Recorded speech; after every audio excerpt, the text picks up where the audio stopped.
All right, everybody, by the time you hear this, see this, and watch this video, it will be Monday, April 3rd. Today is actually Sunday night, April 2nd. It's really a really nice evening. Just ate some dinner and made a few phone calls for work. Thought I'd go walk around the lake here before kind of getting settled in.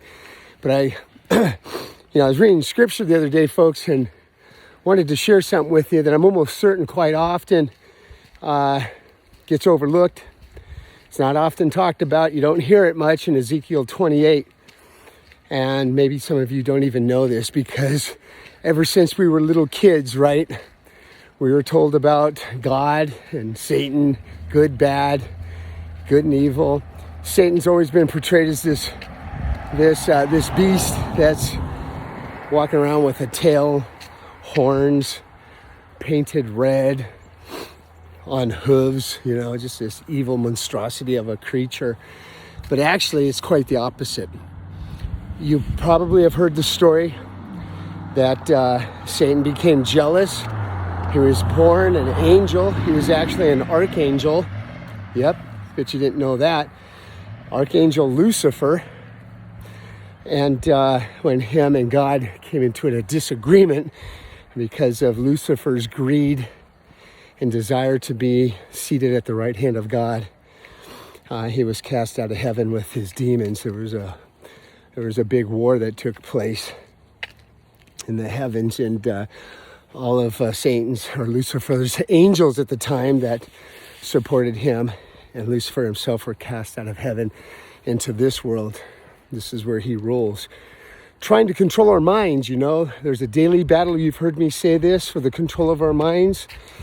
Satan, as we know him today, cannot make you do anything. He cannot make you say anything, but he can influence you with his lies.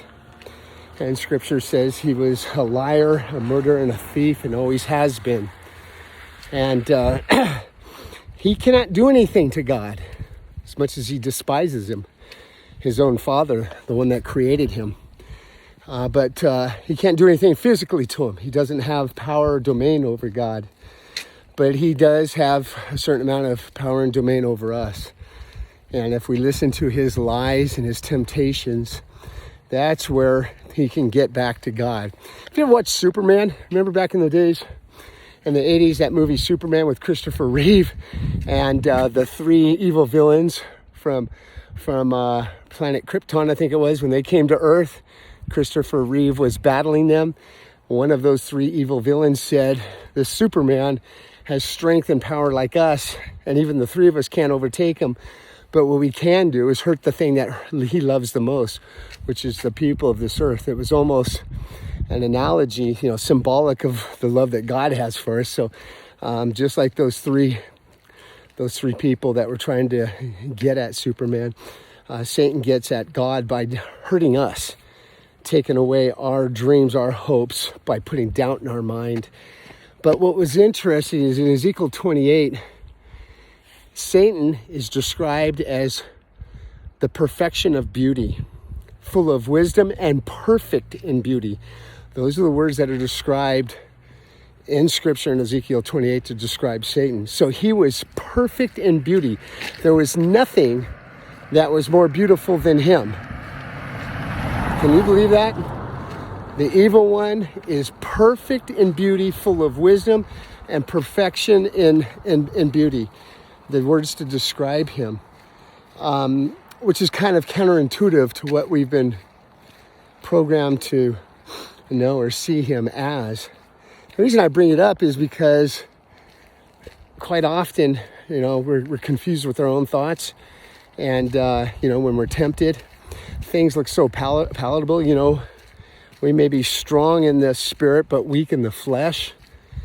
And sometimes temptation and sin comes disguised as beauty, something that will really appeal to us, whether it's sex, drugs, rock and roll, pornography, or whatever the sinful nature is that you have that's been tempting you with anger and selfishness and being greedy, whatever all those things are. So it comes disguised as something beautiful. And when you know it, that's kind of how Satan approaches you. He comes disguised as something beautiful. If he was standing in front of you right now, you wouldn't know it was him. He's an angelic creature that doesn't sleep.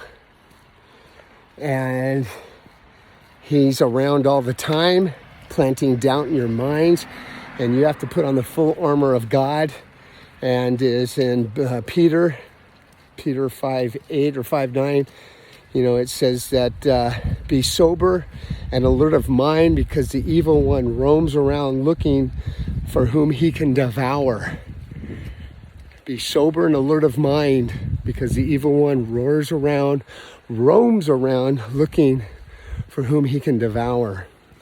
And he's sneaky. So be on guard, put on the full armor of God, and protect yourself against those evil schemes.